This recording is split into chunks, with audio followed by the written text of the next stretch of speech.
we're just gonna wait for the clock to strike. Okay, it's 9:03. Let's begin. I think that's a sizable number of people that are here. So, hi everybody, welcome, and welcome to all the new incoming students, the new Tritons for fall 2023. On behalf of International Students and Programs Office, also known as ISPO, good morning, or good afternoon, or good evening, wherever you may be. We are very excited to welcome here to UCSD. My name is Sai. I am a graduate student in the Biological Sciences PhD program, and I also serve as the graduate program's intern at ISPO. I've been here for a little over a year, and I love it. And I probably have run into you at one of the orientation events. If not, I'll be here the rest of this week for coffee hours and other lunch and learns and other events. So yeah, we're sure to run into each other. So I'm excited. And so before we get started, I have a few housekeeping items before we begin. First, I want to remind you that you are on listen-only mode, which means you can hear us, but we can't hear you. And next, we're recording, and this webinar will be posted on iNews Students webinars, inewstudentwebinars.ucsd.edu. And lastly, please use the Q&A box to get your questions answered, even if we aren't able to answer them today. Through chat or during the Q&A at the end of the session, there are a variety of ways in which you can connect with us and get those questions answered. And feel free to visit icontact.ucsd.edu to connect with us after today's session. And now, without further ado, let's go ahead and get started with our session today, which is the grad student academic support session. First, I'm going to have the presenters introduce themselves. So we have representation from different campus organizations and initiatives as you hear from them. So please take it away. You can go ahead and get us started. Thank you, Sai. Hi, everyone. My name is Sarah Ceja. Pronouns are she, her, hers. I am the graduate writing tutor coordinator over at the Writing Hub, which is part of the Teaching and Learning Commons. And I'll get into that in just a sec. So I'll pass it to Parla.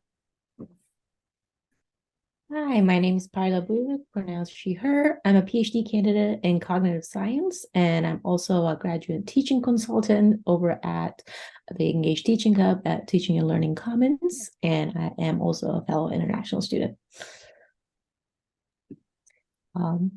Popcorn to Sarah.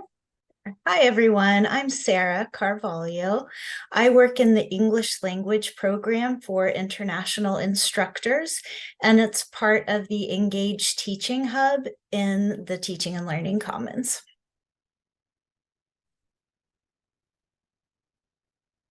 Next, I'm Tim Chu. I am the first year experience librarian here at UC San Diego. And then Jenny, you want to go next?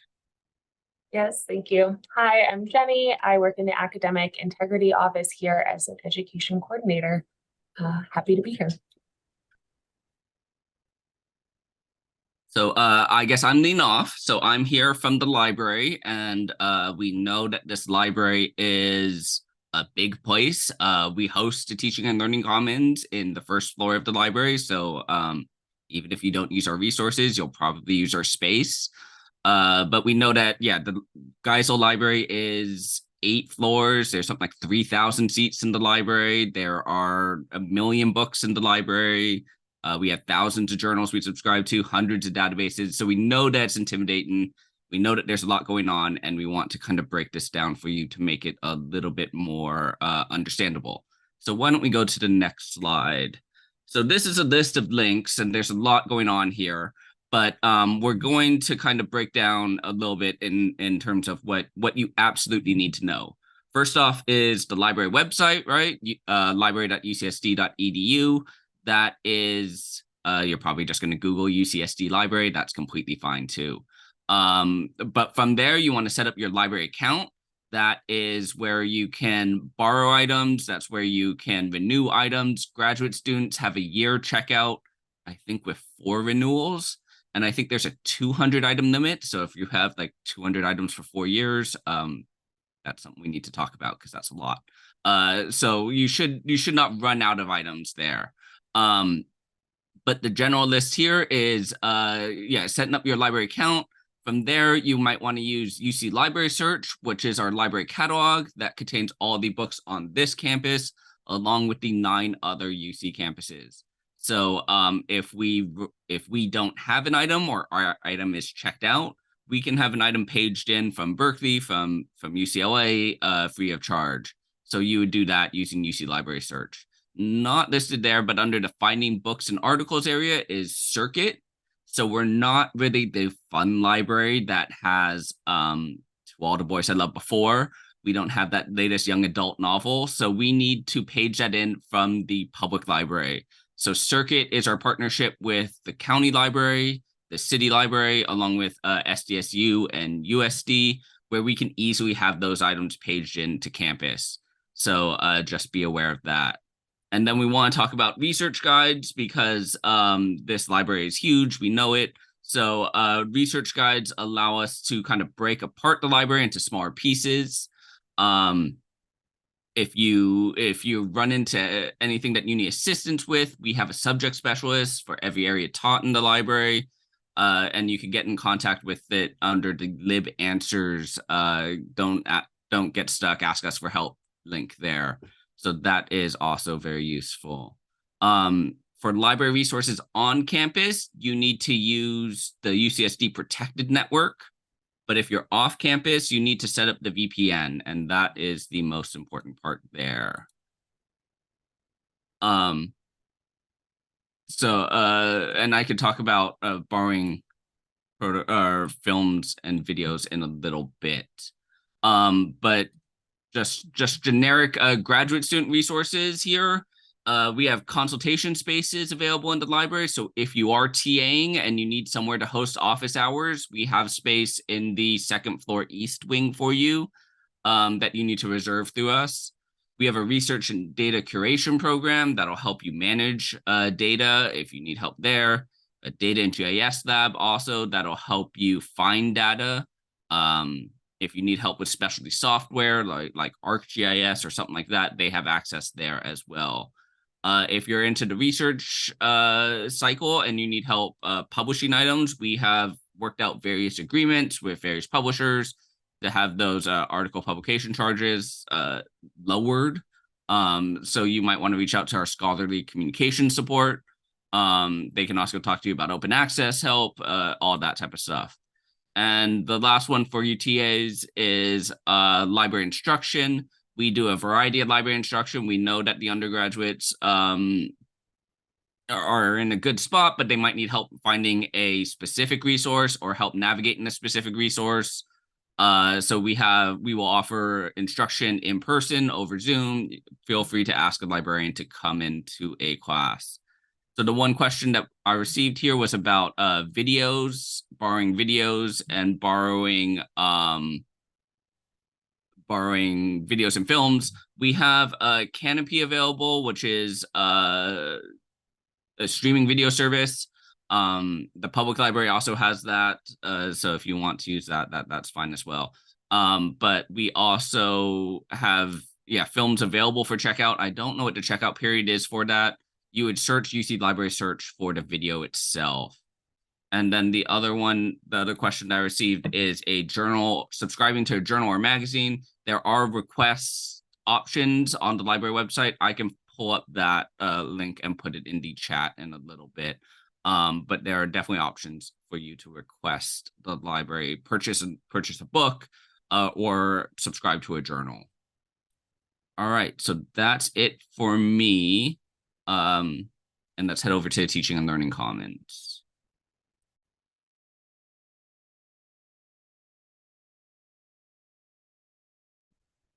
Okay, thank you, Tim. I can go ahead and start us off with that. So you'll be hearing from the Engage Teaching Hub as well.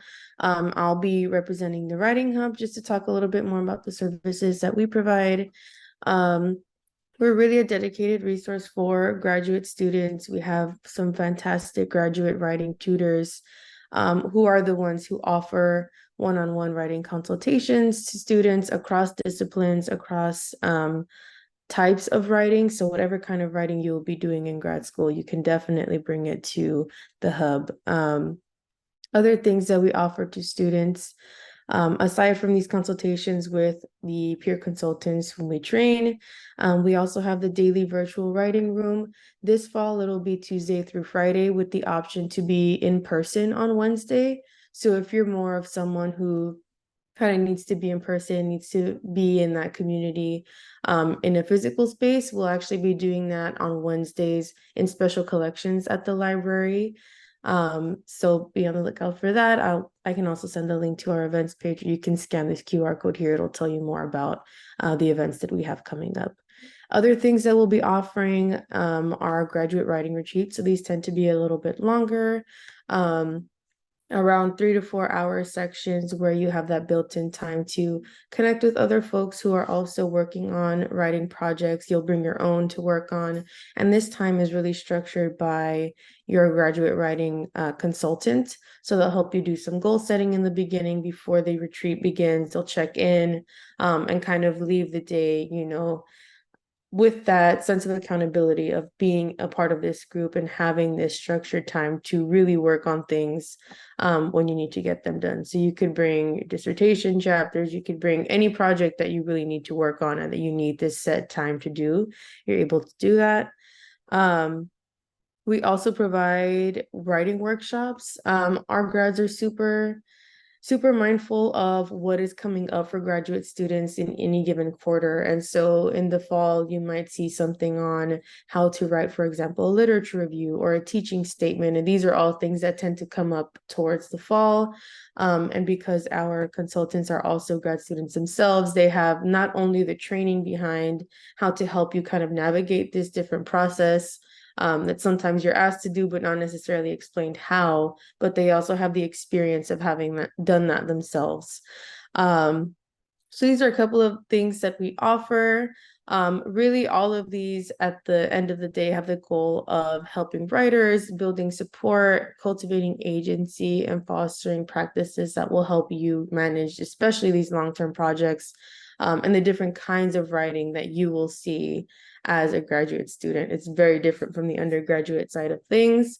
So we do whatever we can to kind of help foster those support systems, both on the individual level, but also with writing in community, as you'll be able to see with workshops and retreats. So on the slide, you have some ways that you can contact us. Please be sure to do that. I can also send some links really quickly, or you can scan the QR code, but all of our services are totally free of charge. As for the fall quarter, at least, they will be predominantly online with some hybrid in-person options. And we're hoping to kind of gauge interest and hopefully increase more in-person presence in the winter as well. But this is completely adaptable to your schedule. You can do it from the comfort of your own room or favorite cafe, wherever you like to get work done. So yeah, we ask that you come visit us, and you'll be hearing from one of our consultants in just a bit as well. So thank you.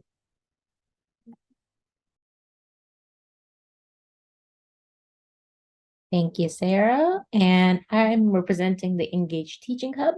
In general, Engage Teaching Hub promotes faculty and student success through programs and resources that support faculty and graduate students in their teaching roles. Our goal is to inspire and advance teaching excellence through evidence-based, learner-centered, and equitable teaching practices. And San Diego, UC San Diego, you'll be involved in teaching as an IA. Maybe you will be TAing, leading lab sections, discussion sections, or maybe you'll be a reader or a tutor. And as you advance in your graduate program, perhaps you'll be teaching your own course.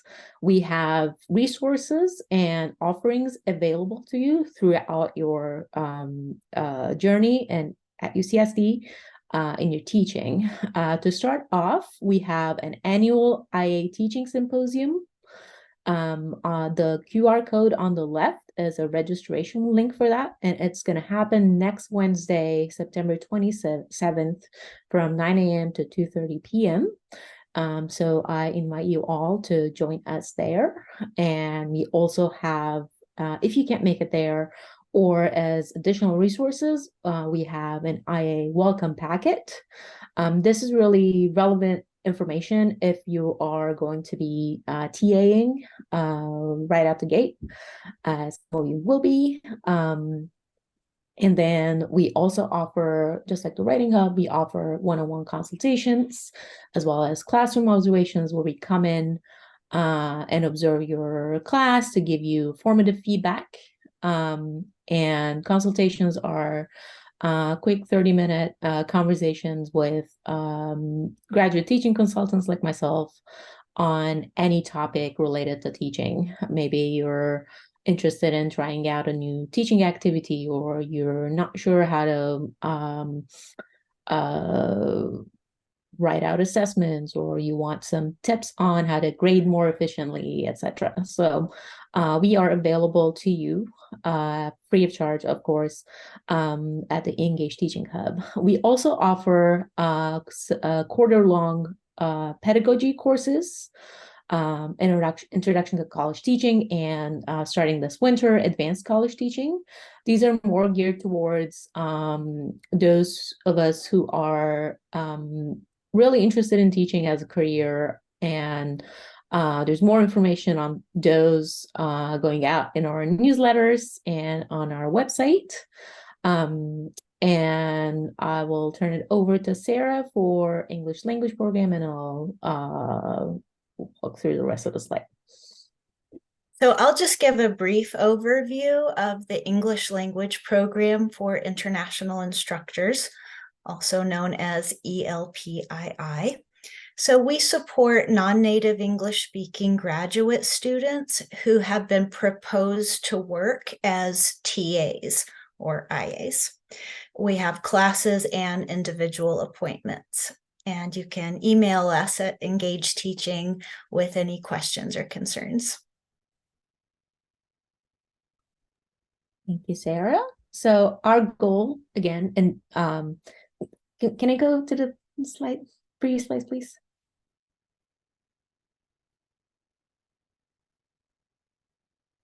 Thank you. So I'll just really briefly mention the recognition of expertise in equitable teaching and evidence-based teaching practices. So we have certificate programs that will be of interest to you if you're going into the job market later down the line, and you want to show that you have pedagogy training, and as well as the summer graduate teaching scholars program. You'll hear more about those throughout your journey at UCSD. Lastly, I want to mention the graduate teaching consultants program. So Engage Teaching Hub hires, just like the Writing Hub, fantastic graduate students to be graduate teaching consultants to offer all of these workshops and courses and resources to you. So maybe you'll come work with us someday. Yeah, next slide, please.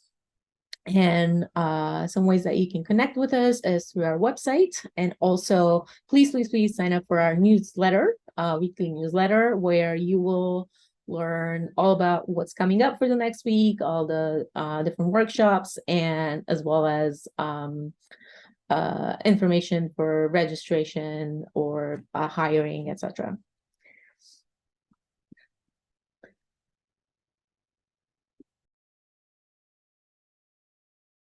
Before I get started, does anyone want to answer the questions in the Q&A, or wait until the end? We can do Q&A at the end, so go ahead and get started, Jenny. Okay, great. First of all, congratulations, welcome everybody. I'm here from the Academic Integrity Office.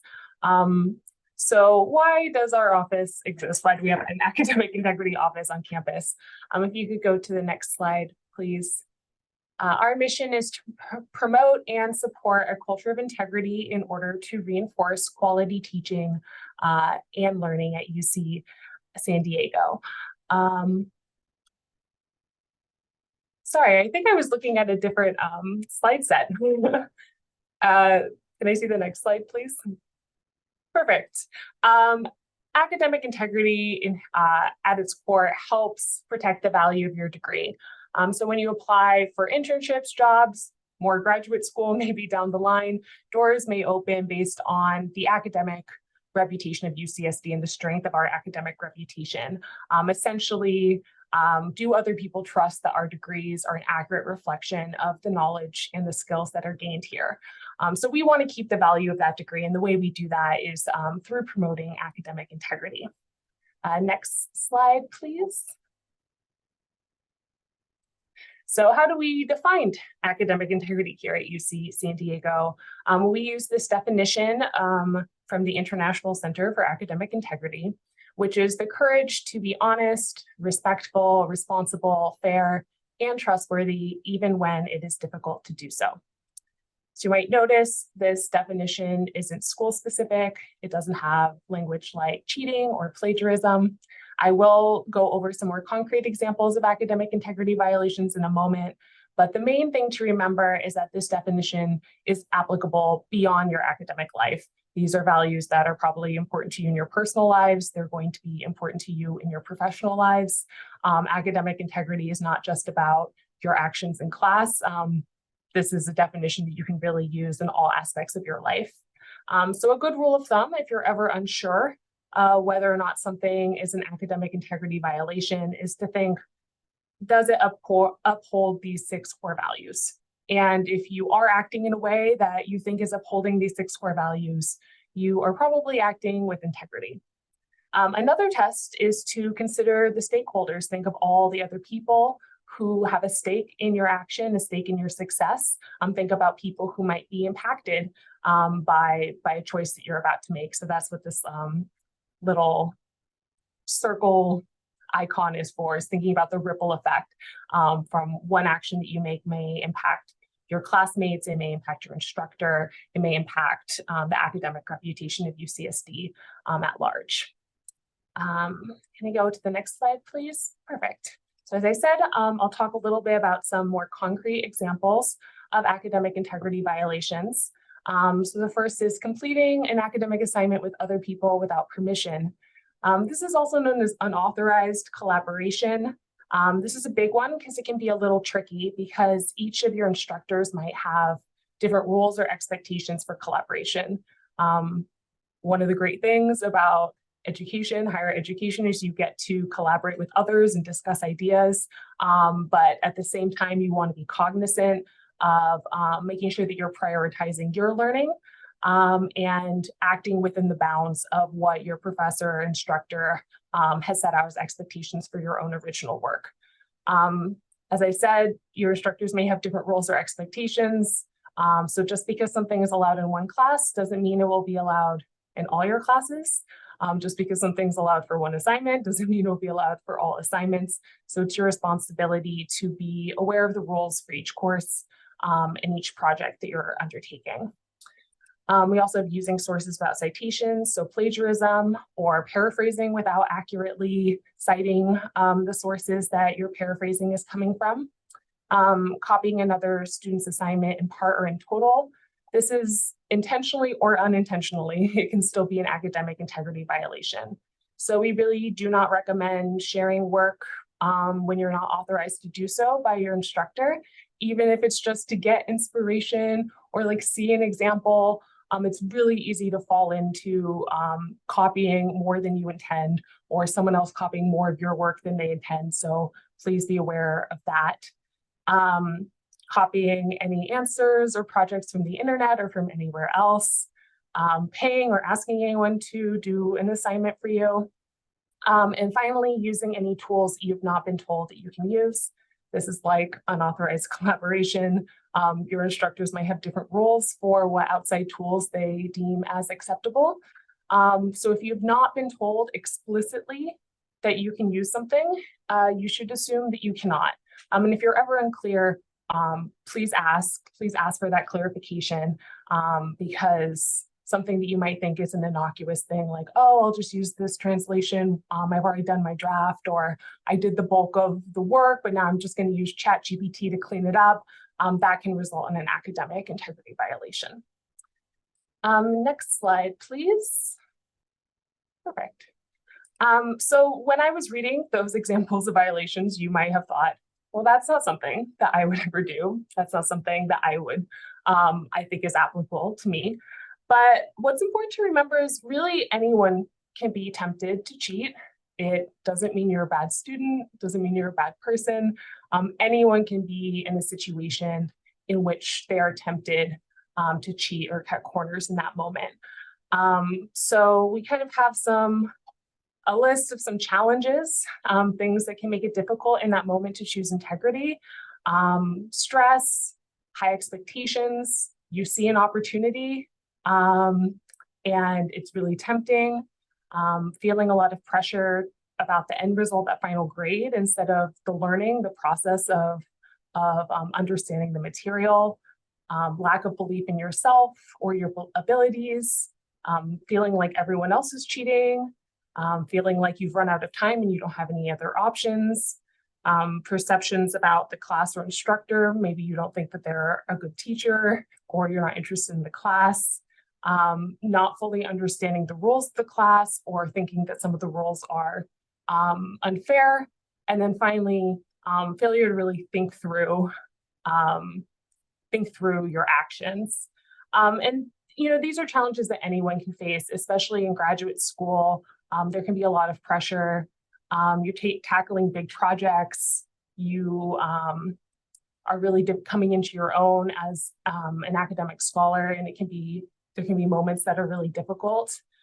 So when you think about challenges either you faced in the past or challenges you might face in the future, it can be really helpful to think about that, to recognize, okay, maybe I will be, or I could be in a position where I feel tempted to cheat, and have a plan for those moments. Think about what you can do in those challenging moments to help encourage yourself to choose integrity, even when it's difficult to do so. Next slide. We have a non-exhaustive list of some consequences to acting without integrity, or the consequences of cheating. It may affect your GPA, your ability to enroll in future classes. You may fail the assignment or the course.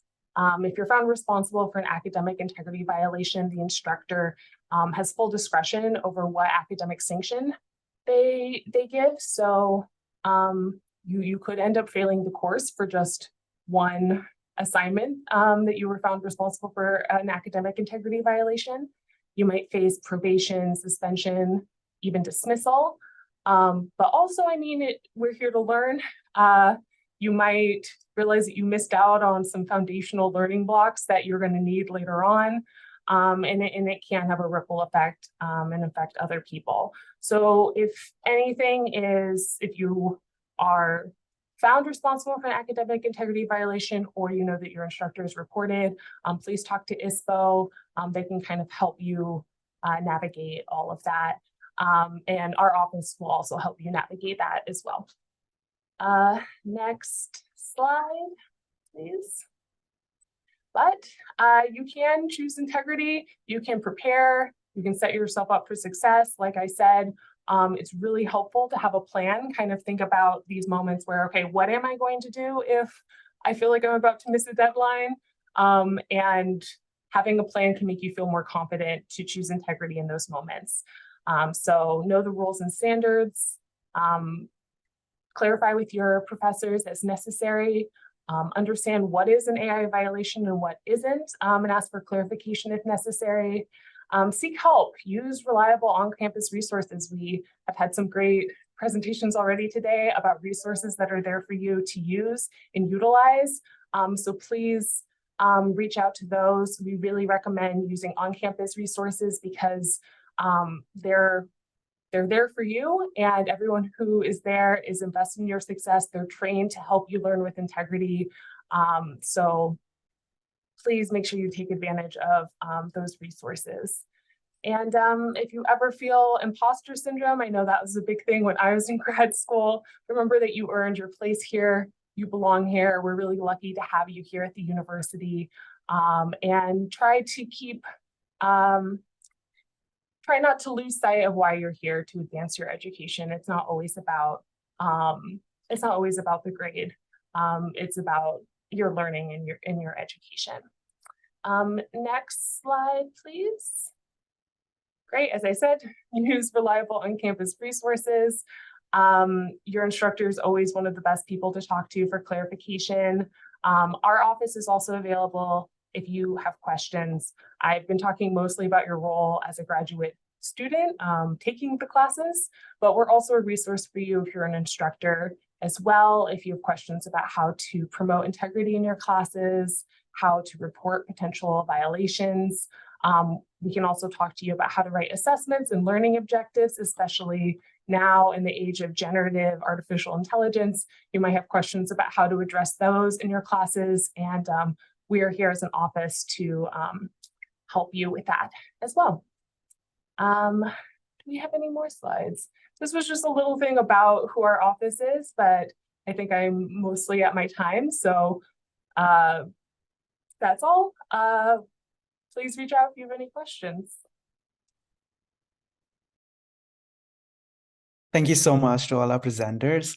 And before we transition to the panel, just a quick plug in. If you're interested in learning more about teaching assistantships or English language webinars, please check out our pre-arrival webinar on this topic. And the link is in the chat. It's inewstudentwebinars.ucsd.edu. And if you have any questions, please, again, reminder to put them in the Q&A section, and one of our panelists or the presenters will get to them.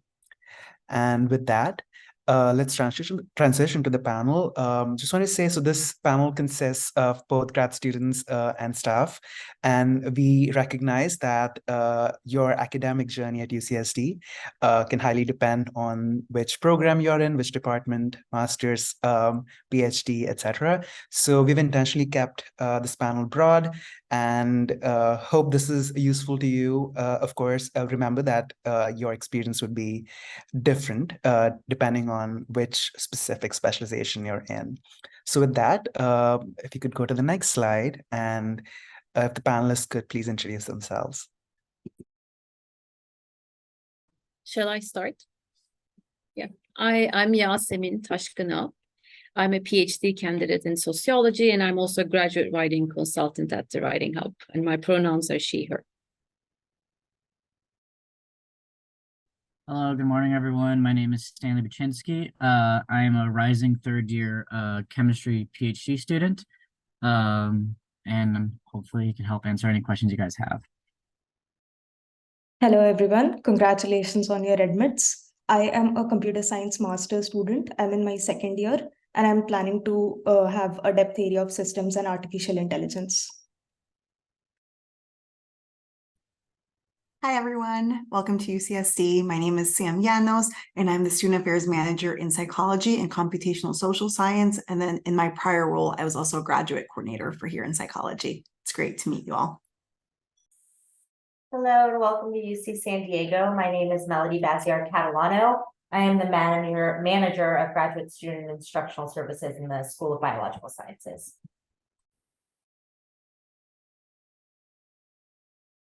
Next slide, please. All right, so let's get started. The first question is, how do you see the academic support landscape at UCSD? I know we've heard from the library, the Teaching and Learning Commons, and the Academic Integrity Office. So yeah, I would encourage your thoughts on this, both as staff and students, as to how new students especially can better utilize those resources. So yeah, anyone, please feel free to go ahead and answer that question. I can go first. So I was also a graduate student at UC San Diego, and I would say that using the resources that are available is really, really important, and not waiting till the last minute. Familiarize yourself, get comfortable with those communities. The Writing Hub is a tremendous help, especially as you enter into writing your master's thesis or your dissertation. It's a very, it can feel like a very isolating experience, because it's just you and your words and your research, but there is a larger community of people who are also feeling that way. So please, I would say my one word of advice is learn your resources, get familiar with them, use them early and often.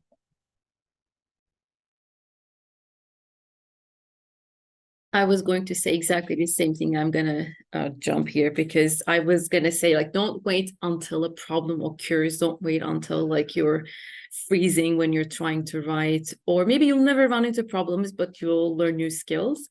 So maybe setting yourself like a goal of, I'm gonna visit one office per week in my initial months. I'm going to find out about teaching and learning commons this week. I'm going to find out about the library and how to ask for resources from other libraries this week. Like, set some goals for yourself, I would say, in the earlier months before like you're actually struggling with a deadline and you don't know how to use any of these resources, because I was initially really confused with all of these resources. They're very helpful, but it takes time to navigate all of these different offices and people and the kinds of services they offer. Thank you. Let's move on to the next slide, please. All right. So what strategies have people on the panel personally used or recommend for graduate students to effectively balance their studies, research, and personal lives? I can quickly chime in and say, please check out UCSD Rec if you haven't already.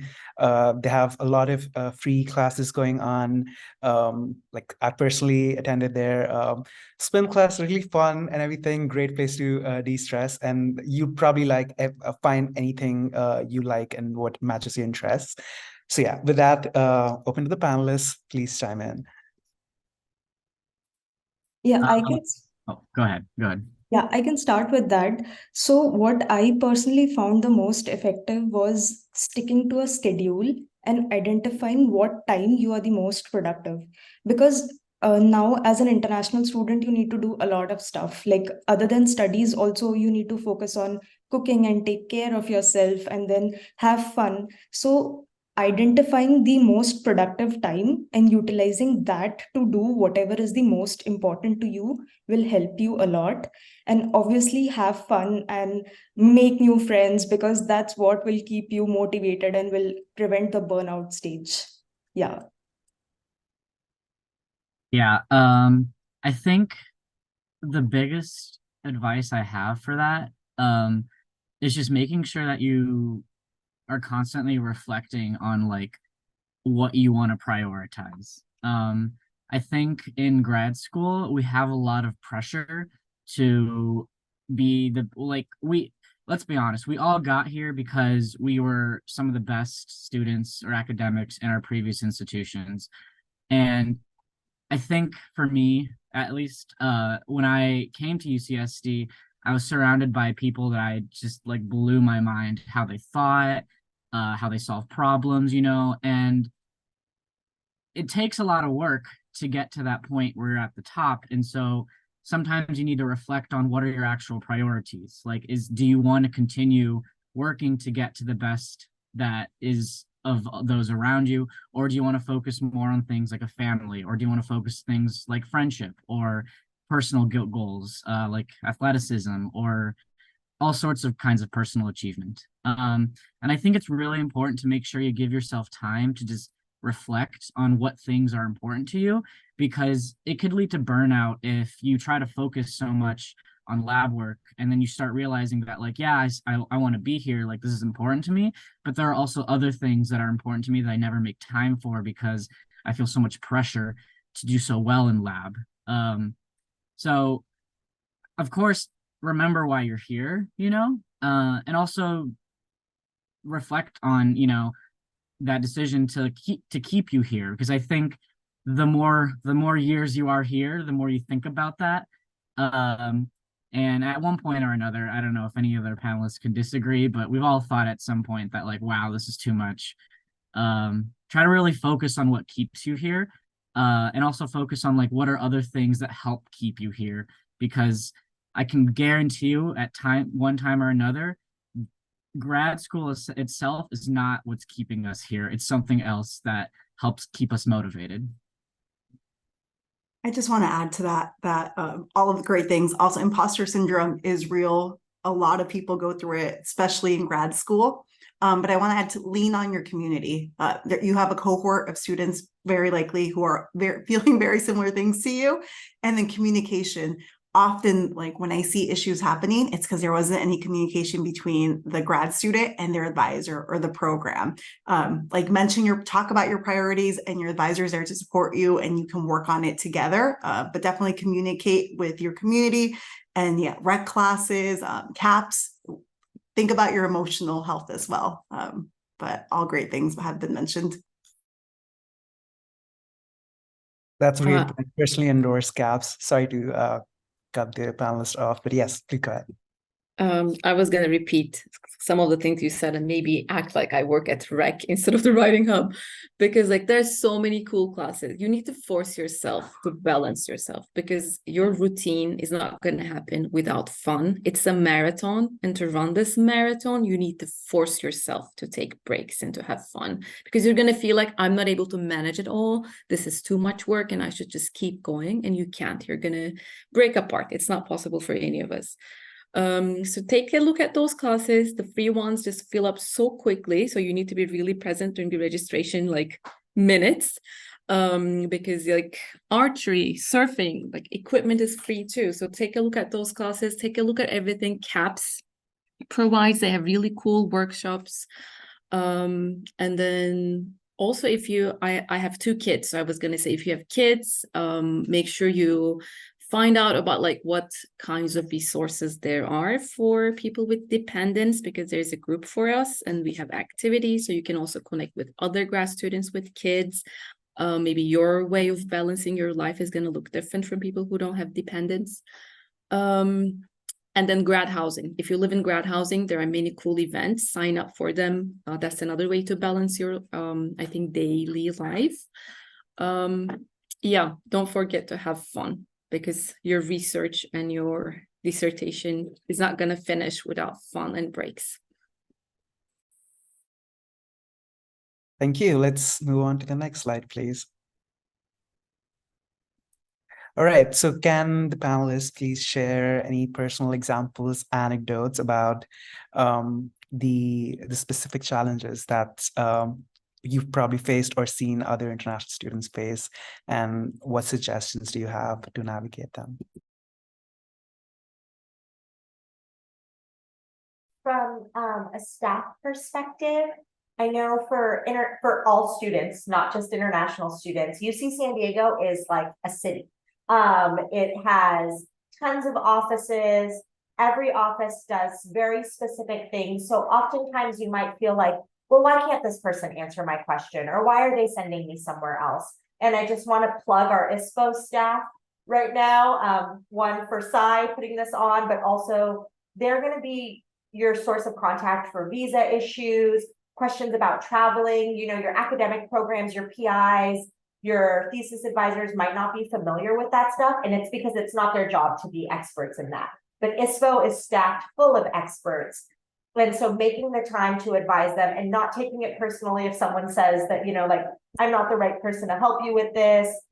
We try to get you to the right places, but this is a kind of not just an international student challenge, but a graduate student at a university the size of UC San Diego.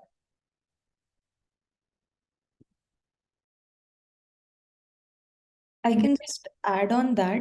So even if you have any questions regarding your CPT, OPT, when to go back to your home country, or any of those questions, I would just say do not rely on anyone other than ISPO, because these people are experts and these people can guide you the best, and then you can take their advice without giving it a second thought, without any risk. So yeah, ISPO is a great resource for that. I was going to say, you need to learn your rights as international students, because your rights are going to be different from the rights American students have. For example, you need to finish your degree at a certain amount of years because you have non-residential supplemental tuition exemption, for example. And you need to defend your prospectus at a certain date. Maybe American students in your program don't have to do it because they don't have to go by the same rules because of their citizenship status. And all of these things you can learn from ISPO. Your department may give you good information, but you may think that it's going to be the same for everyone in the program. It isn't. It's not in my situation, in my department. So make sure that you know what you need to do in your program. My challenge was finding out that everything related to when I should be doing things in my program, and then also the kinds of rights I have as a parent are different from American students in my program. So make sure you learn about these. The union is another great resource for learning about these things. I would say like familiarize yourself with these things by reading regulations and then asking questions to ISPO. And also talking to other international students who are more advanced in your program.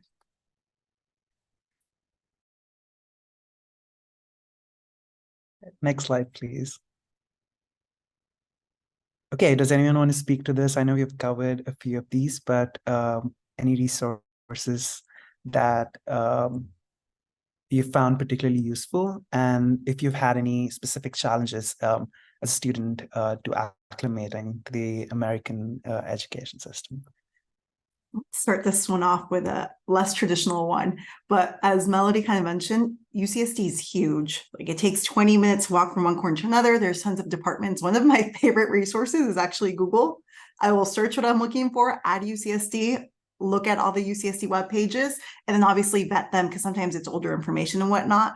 But that's like my one-stop place when I'm trying to understand something that I might not be too familiar with, because our websites have tons of information like Teaching the Commons, ISPO, everyone has a lot of information on the website. So definitely utilize Google. And then the second one I would like to plug is our grad coordinators. Our grad coordinators, they don't always have all the information, but they can send you to the people that have the right information. So check in with your grad coordinator, ask what generally what you're looking for, and either they'll help you with the resource itself, or they'll say, oh, I don't know that, but blah, blah, blah, and this department can help you with this, or things like that. So definitely utilize those two resources. I think that like your grad coordinators are usually pretty good resources. And it's hard to say like this one person is going to solve everyone's issues because it is a big community and so many people encounter so many different kinds of issues. And I think if you find the person that is able to point you in the right direction, and there's no one person that this could be, it could be an advisor, you know, it could be your grad coordinator, it could be some other professor, just any, you know, like make sure you find someone and I even think it's a good idea to ask them like, hey, would you be a good resource for any of these kinds of issues, and have them like agree to it, so that way like, you know, you never feel bad like, oh, I'm emailing them too much, you know, but it's a guaranteed way to make sure that you have someone to reach out to and they can help point you in that right direction. So I really encourage you guys to find that person. Before we move on, I just quickly want to say we have a few more minutes before we transition from the panel to our outro slides. So if there's any burning questions, please use the Q&A feature. And yeah, if you could actually move to the next slide, please. All right. So probably one of the last questions. We've covered this already, but any specific tips that you might have for navigating this? So the next question is going to be specific to advisors about what tips have been useful for you to have initiate those conversations with your advisors. And from also a staff perspective, how have you seen students navigate this? And do you have any best practices about doing so when students do find themselves in those situations? I'm a first generation student, so I've navigated a lot of cultural differences as well with my family and being an academic in the United States. I think that once again, your grad coordinators, other faculty, maybe people from your home country that are have been on campus longer than you can help you kind of navigate some cultural differences in tone and expectations, and then also just being very explicit in your conversations with people. Every student, international or not, has a different set of needs and a different set of skills. And so I think just being really open and honest about what you need as a student and what you can give back is really beneficial, especially in those initial conversations and as you continue through your academic career. I'm gonna say work with the writing hub, because if you get specific feedback from your advisor, you can use that as part of your one-on-one consultation session. Like you can brainstorm about what the advisor meant to say in that particular feedback. You can think about what kind of questions you want to ask as a follow-up. Because unpacking advisor feedback is part of the conversation, and I found it to be a struggle initially, and I see that that's the case for many students who make it to the one-on-one consultations. So ask for help from other grad students and also from the Writing Hub, I would say.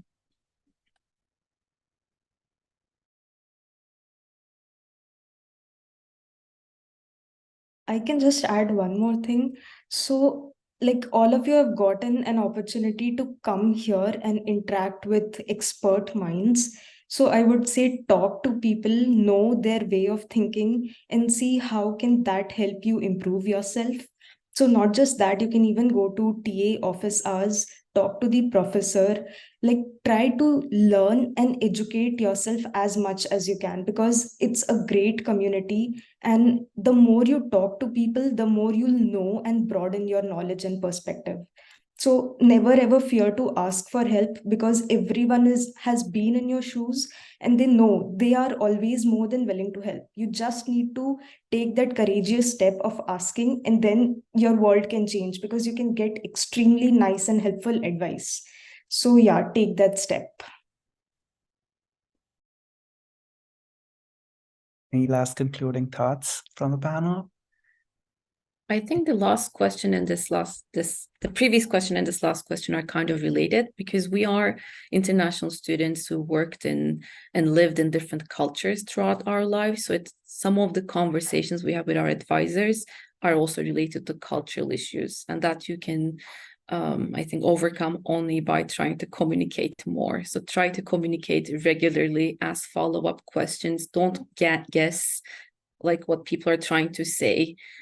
Ask direct questions about what is going on in your department with your fellow grad students and with your advisor, because you are coming from a different culture and everything is new. Everything was new for me, at least.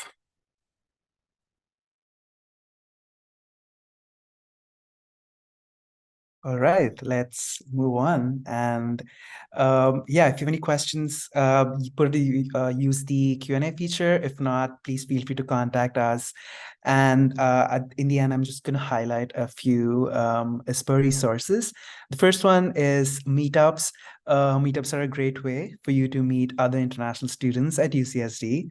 ISPO offers two different kinds of meetups. You have interest-based and regional. So to register for these meetups, head on to iOrientation at iOrientationUCSD.com/meetup. Next slide, please.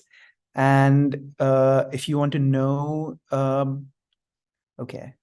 So yeah, these are some highlights of the events we've had. So we had like a UC San Diego bus tour, which there was one last weekend. There's one coming up, the International Student Fan Fest, and a plug for the International Mixer.